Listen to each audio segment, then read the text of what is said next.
യേശു യഹൂദന്മാരുടെ ഒരു ഉത്സവ ദിവസം യെരുശലേമിലേക്ക് ചെന്നു. അവിടെ ആട്ടുവാതിൽക്കൽ എന്ന പേരുള്ള ആ ഗേറ്റിനരികിൽ ബെഥസ്ത എന്ന ഒരു കുളമുണ്ട്. ആ കുളത്തിൽ പലവിധ വ്യാധിക്കാർ, കുരുടന്മാർ, അങ്ങനെ പലവിധ രോഗികൾ കുളത്തിലിറങ്ങുന്ന ദൂതനെ പ്രതീക്ഷിച്ച് കാത്തുകിടപ്പുണ്ടായിരുന്നു.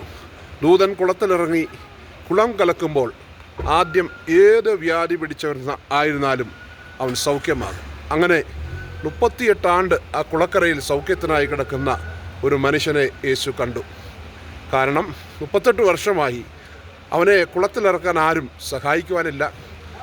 ദൂതൻ കുളത്തിലിറങ്ങുമ്പോൾ ആദ്യം ആ കുളത്തിലിറങ്ങുന്ന വ്യക്തിയാണ് സൗഖ്യം പ്രാപിക്കുന്നത്. എന്നാൽ 38 ആണ്ട് കുളക്കരയിൽ സുഖമില്ലാതെ കിടക്കുന്ന മനുഷ്യൻ പ്രതീക്ഷയോടെ കാത്തു കിടക്കുകയാണ്. എനിക്കൊരു ദിവസം ഈ കുളത്തിൽ ഇറങ്ങാൻ കഴിയും, എനിക്ക് സൗഖ്യമാകാൻ കഴിയും എന്ന ഒരു പ്രതീക്ഷയോടെ ഒരു പക്ഷേ അവിടെ കാത്തു കിടക്കുകയായിരിക്കാം. എന്നാൽ ഈ 38 ആണ്ട് കുളക്കരയിൽ കിടന്ന ആ മനുഷ്യനെ യേശു കണ്ടു. ആ മനുഷ്യനോട് യേശു ചോദിച്ചു, നിനക്ക് സൗഖ്യമാകുവാൻ മനസ്സുണ്ടോ? ആമേൻ. ഈ പ്രഭാതത്തിലും യേശു കർത്താവ് ചോദിക്കുന്നു, സാഹചര്യങ്ങൾ എന്തുമായിക്കൊള്ളട്ടെ, അനേക നാളുകളായി സൗഖ്യത്തിന് കാത്തിരിക്കുകയാകാം, അനേക വൈദ്യന്മാരുടെ ചികിത്സയിൽ ആമേൻ മരുന്ന് കഴിച്ച് മുമ്പോട്ട് പോകാൻ കഴിയാതെ തളർന്നിരിക്കുന്നൊരു വ്യക്തിയാകാം. ആമേൻ. എന്നാൽ ഇന്ന് രാവിലെ സമയം കർത്താവായ യേശു നിങ്ങളോട് ചോദിക്കുക, നിങ്ങൾക്ക് സൗഖ്യമാകുവാൻ മനസ്സുണ്ടോ?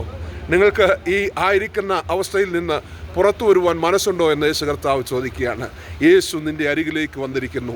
ആമേൻ. ഈ പ്രഭാതത്തിൽ ഒരു കുളത്തിനരികത്തേക്കല്ല, വിശ്വസിക്കുന്നവർക്കിടെ അടുകിൽ വിശ്വസിക്കുന്നവരുടെ അരികിലേക്ക് യേശു കർത്താവ് വന്നിരിക്കുന്നു.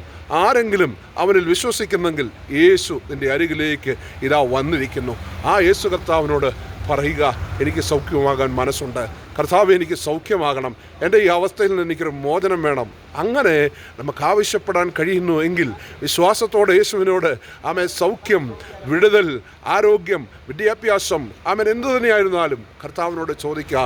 ആമേൻ. ഈ പ്രഭാതത്തിൽ യേശു ചോദിക്കുന്നു, മനസ്സുണ്ടോ സൗഖ്യമാകുവാൻ? മനസ്സുണ്ടോ നിനക്ക് ഇപ്പോൾ ആയിരിക്കുന്ന അവസ്ഥയിൽ നിന്ന് പുറത്തു വരുവാൻ? ആമേൻ. അവൻ പറഞ്ഞു, ആ 38 ആണ്ട് കുളക്കരയിൽ കിടന്ന മനുഷ്യൻ പറയുകയാണ്, എന്നെ സഹായിപ്പാൻ ആരുമില്ല, എന്നെ കുളത്തിൽ ഇറക്കുവാൻ ആരുമില്ല.